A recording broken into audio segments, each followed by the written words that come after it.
ওকে, দীর্ঘ প্রায় 5 বছর পরে কিন্তু আমরা যাওয়া আছে সেই আমাদের প্রাণের প্রিয় বাগেরহাটে, যেখানে কিনা রয়েছে বাংলাদেশের অত্যন্ত প্রাচীন মসজিদ, যেটা 60 গম্বুজ মসজিদ নামে পরিচিত। প্লাস আপনার ওখানে আছে একটা খানজানি মাজার। সব কিছু আজকে ভিডিওতে আপনি কভার করার চেষ্টা করবো, তো আমাদের সাথেই থাকুন।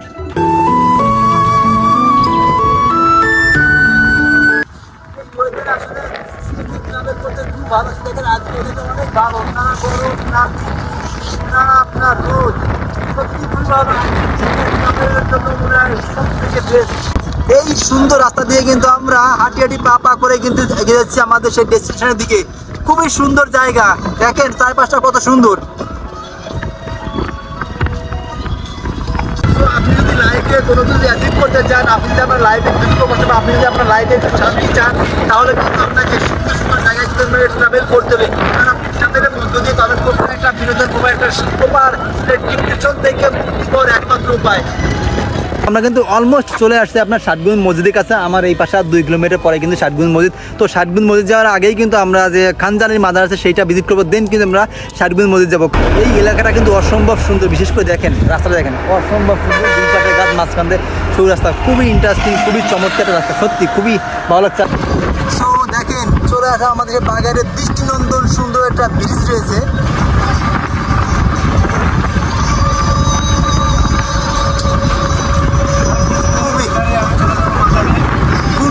সুন্দর ব্রিজটা খুবই সুন্দর। এইটা কিন্তু আছে মধুমতি নদী, এই নদীটা কিন্তু আমাদের বাড়ি পাড়িতে বয়ে গেছে।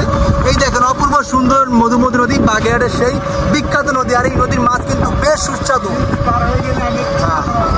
সো এই ব্রিজটা যখনই পার হয়ে যাবো তখনই আমি চলে যাবো সেই আমাদের সেই কাঙ্ক্ষিত ডেস্টিনেশন বাগেরহাট 60 গম্বুজ মসজিদ প্লাস আপনার খানজানি মাজার। তো মাত্র আমরা বাগেরহাটে এসে পৌঁছলাম, আর প্রথমেই আমরা খানজানি মাজারে প্রবেশ করতে দেখুন আকাশে কিন্তু প্রচন্ড পরিমাণে মেঘ হয়েছে আর গুড়ি গুড়ি বৃষ্টি পড়ছে। যাই না টুকটা কেমন হয়, তারপরেও আপনাদের সর্বোচ্চ এন্টারটেনমেন্ট দেওয়ার কিন্তু চেষ্টা করবো। তো আমার পিছনে আছে আপনার খানজানি মাজার ঢোকার যে গেট, সেই গেট। এখন এই গেট দিয়ে কিন্তু প্রবেশ করবো আমরা, দেন আমরা খানজানি মাজার চলে যাবো। তো দেখেন এই যে সেই সুন্দর গেটটা, এই গেটটা ক্রস করে কিন্তু আমরা খানজানি মাজার দিকে চলে যাবো। আমাদের সামনে গাড়ি আমরা পার্ক করে রেখে আসছি, বাট বৃষ্টির কারণে কিন্তু আমরা খুব সুন্দরভাবে এনজয় করতে পারবো বলে আশা করছি না। আপনারা যারা ঘুরতে আসবেন খানজানি মাজারে, এই সমস্ত হোটেলে কিন্তু আপনারা নাইট স্টে করতে পারেন। সো আমরা আস্তে আস্তে কিন্তু কাছাকাছি চলে আসছি, আমাদের সামনে কিন্তু খানজানি মাজার। আর হয়তো আমাদের যেতে 1 মিনিট লাগবে, দেন কিন্তু আমরা পৌঁছে যাবো। তো আমরা কিন্তু খানজানি মাজারের প্রথম গেটের কাছে চলে আসলাম। এই গেট দিয়ে আমরা এখানে ইন্টার করবো। তো দেখেন যাওয়ার কিন্তু এখানে অনেকগুলো আপনার দোকান আছে, যেখানে কিনা বিভিন্ন তসবি টাইপের মালা থেকে শুরু করে সব কিছু পাওয়া যায়। দেখি এই সমস্ত দোকানে কী কী পাওয়া যায় একটু আপনার দেখানোর চেষ্টা করি। এখানে কি আছে, সব মালাটা না? তো দেখেন এই সমস্ত, এই যে আপনার এখানে বিভিন্ন প্রকার তসবি কিন্তু আছে, সব কিছু আপনার খানজানি মাজার রিলেটেড কিন্তু সব কিছু কিন্তু এখানে পাওয়া যায়। দেখেন এইটা কিন্তু অনেক বড়, দেখেন এই দোকানটা আরো সুন্দর। এই দোকানটাকে কিন্তু খুব সুন্দর করে ডেকোরেট করা হয়েছে। এখানে কিন্তু আপনি সব কিছু পাবেন, আপনি তসবি টাইপের বা অন্য যাই চান না কেন, এই খানজানি মাজার রিলেটেড সব কিছু কিন্তু এখানে আছে। এই পাশেও কিন্তু কয়েকটা দোকান রয়েছে। সো আমরা এখন দেরি না করে ইন্টার করবো, কারণ আপনারা দেখেন আকাশে কিন্তু প্রচণ্ড পরিমাণ মেঘ। আরে মেঘলা আকাশে যত দ্রুত সম্ভব আমরা কিন্তু এখান থেকে প্রস্থান করার চেষ্টা করবো, তাহলে কিন্তু চরমভাবে ভিজা খাইতে হবে। এইটা কিন্তু বিশাল বড় একটা মসজিদ, দেখেন মসজিদের মাথায় আপনার একটা গম্বুজ, ওই পাশে আর একটা গম্বুজ, খুবই সুন্দর খুবই সুন্দর। সো আপনারা যারা বাগেরহাট ঘুরতে আসতে চান খানজানি মাজারে, তারা দ্রুত চলে আসুন। এই সময় কিন্তু আপনারা খুবই সুন্দর এনজয় করতে পারবেন।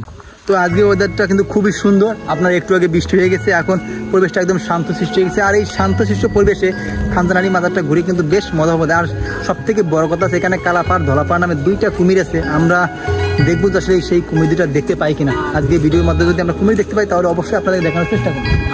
তো আপনার এই পাশে খুব সুন্দর একটা মসজিদ, আর এইটা হচ্ছে সেই আপনার দিঘি। আর এই দিঘিতে কিন্তু আপনার রয়েছে বিশাল বড় 2টা কুমির, কালাপাড় ধলাপাড় নামে। ওকে, আমরা এখন চলে আসলাম সেই খানজানি মাজারের যে দিঘিটা, সেই দিঘির কাছে। দেখি এখন এই দিঘিতে কুমির দেখতে পাই কিনা। এখানে লোকে ভালোবাসে, বিভিন্ন জায়গা থেকে বিভিন্ন লোক এসে তাদের মানত পূরণ করার জন্য এই কুমির কাছে বিভিন্ন খাবার সামগ্রী কিন্তু আপনাদের দেয়। সো প্রথমে আপনার দিঘির কাছে যাবো, দেখি আসলে সেখানে কুমির দেখা যায় কিনা। কারণ এখানে আপনার লোকে শুনেছি বা আগে দেখছি, অনেক ভিডিওতে দেখছি, এখানে আপনার কালাপাড় ধলাপাড় নামে যে 2টা কুমির আছে, সেটা কিন্তু মাঝে মাঝে আপনার দেখা যায়। আমরা আজকে ট্রাই করবো সেটা দেখতে পাই কিনা। সো ফার্স্ট অফ অল আমরা ওখান থেকে লোকের কাছে জিজ্ঞেস করি যে আসলে এখানে আসলে কুমির আদৌ আছে কিনা বা কখন কি জাগে, সেটা কিন্তু আপনাদের ডিটেলসের মাধ্যমে দেখানোর চেষ্টা করবো।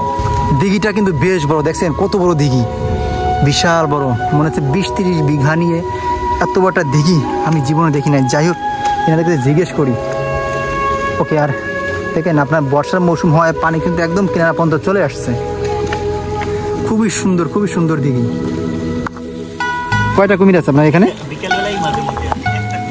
একটা আছে, আগে কালাপাড়া ধলাপাড়া নামে দুইটা ছিল না আগে? পরবর্তী কি ছাড়া হয়েছে কুমির আবার? একটা আছে না? অনেকে দেখি ভিডিও দেখি আপনার এসে মুরগির গুলি দিচ্ছে আপনার এইগুলো। হ্যাঁ একটা আছে না? তা আপনারা যে গোসল করতেছেন, যদি আপনারা সাডেনলি এসে অ্যাটাক করে বেশি আসে। তো আপনারা দেখেন এই যে দিঘি, বিশাল বড় দিঘি। এই দিঘিতে আগে আপনার দুইটা কুমির ছিল, দুইটা কুমির কিন্তু মারা গেছে। পরবর্তী কিন্তু আরেকটা কুমির ছাড়া হয়েছে, সেইটা আপনার মাঝে মাঝে বা সাডেনলি দেখা যায়।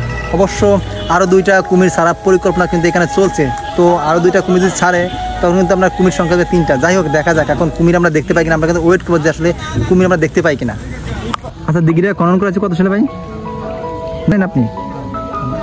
বই পুস্তক অনুযায়ী যে 750 বছর। কত? 750 বছর বই পুস্তকের?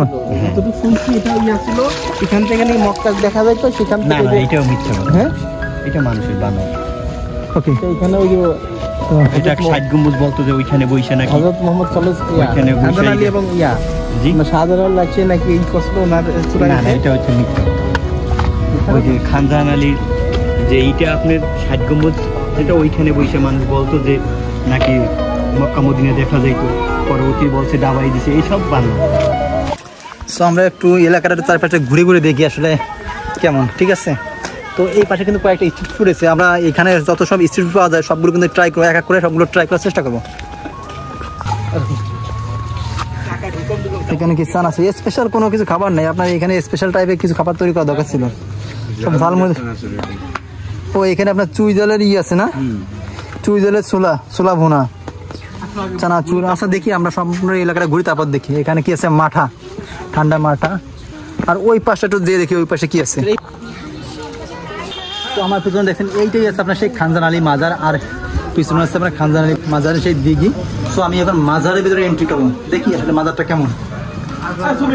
ও মাজার এই পাশে জামে মসজিদ, আর এই পাশে এইটা আছে আপনার মূল মাজার। ভিতরে অবশ্য ভিতরে যাওয়া যাবে না, ভিতরে আপনার কিছুটা রেস্ট্রিকশন আছে, সবাই কিন্তু ভিতরে চাইলে প্রবেশ করতে পারবে না। সো আমি ভিতরে না যাই, বাট একটু আপনাদের দূর থেকে দেখানোর চেষ্টা করি।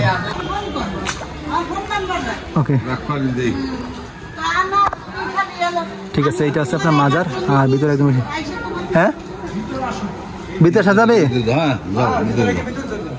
না? ঠিক আছে সমস্যা নেই, থাক। আমার ডাব কত করে? 120। তাহলে শহরের গ্রামের মধ্যে কোনো পার্থক্য থাকলো না। শহরে আপনার ঠিক আপনার এই 120 টাকা বা 150 টাকা করে। দেখি এখানে কি আছে। পেয়ারা মাখা খাবে নাকি? এই পাশে দিয়ে কি খাওয়া যায় দেখি এখান দিয়ে। দেখুন এত বড় দিঘি, আর এই দিঘিতে কিন্তু প্রচুর পরিমাণের মাছ রয়েছে। আর হ্যাঁ, এই দিঘিতে আপনার কুমির থাকা সত্ত্বেও কিন্তু পোলাপান বা লোকজন আপনার এখানে গোসল করে। তার একটাই কারণ, আপনার যখন কুমিরটা আসে তখন কুমির কিন্তু আপনার ডুবি আসে না, তখন আপনার কুমির জাস্ট তারা মাথাটা উঁচু করে কিন্তু আসে, যার কারণে কিন্তু ইজিলি টের পাওয়া যায়। তো আপনার জাস্ট একটু দেখুন, এখন কিন্তু পরিবেশটা অনেক সুন্দর লাগছে। দেখেন আপনার দক্ষিণ আকাশে কিন্তু কুচকুচে মেঘ হয়েছে, মানে কাকের ডিম ভাঙার মতো মেঘ হয়েছে, যার কারণে মেঘের যে আপনার ছায়াটা সেটা আপনার দিঘির উপরে পড়ছে, যার কারণে পরিবেশটা বা দিঘিটা আরো সুন্দর এবং আরো চমৎকার লাগছে।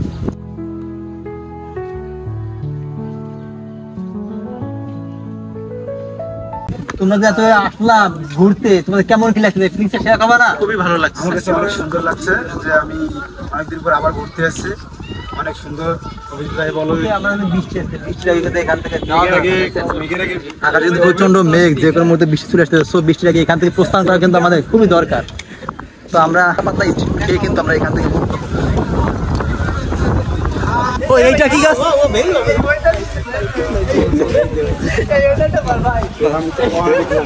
তোমার অভিমত ব্যক্ত করো যে খানজাহান মাজারে আইছো, তোমার কেমন লাগতেছে? আমার খুবই ভালো লাগতেছে, অনেকদিন পরে আসছি। আমরা প্রায় কত বছর পরে আসছি? প্রায় আমি 5 বছর পরে আসছি। আমি অলমোস্ট 2 বছর পর কিন্তু এই খানজাহান মাজারে আসছে। সত্যি অনেক ভালো লাগছে, কারণ খানজাহান মাজারে যতবার আসি ততবার ভালো লাগে। আর এই খানজাহান মাজার থেকে আমাদের নেক্সট টার্গেট হচ্ছে বা আমাদের নেক্সট ডেস্টিনেশন হচ্ছে আমরা বাগেরহাট 60 গম্বুজ মসজিদ, যেটা কিনা আপনার ভারতীয় উপমহাদেশের মধ্যে অত্যন্ত একটা প্রাচীন মসজিদ। আমরা সেই মসজিদে এখন ভিজিট করবো একটু পরে। আর হ্যাঁ, ওয়েদার কিন্তু খুবই খারাপ, যাই না ভিজিট করতে পারবো কিনা।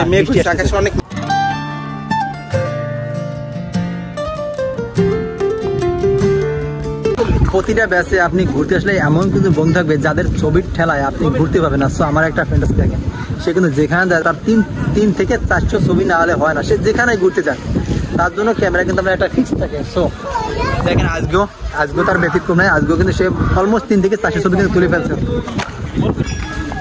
ভাই চানাচুর দেন, সুন্দর করে মাখা দেন। কয়টা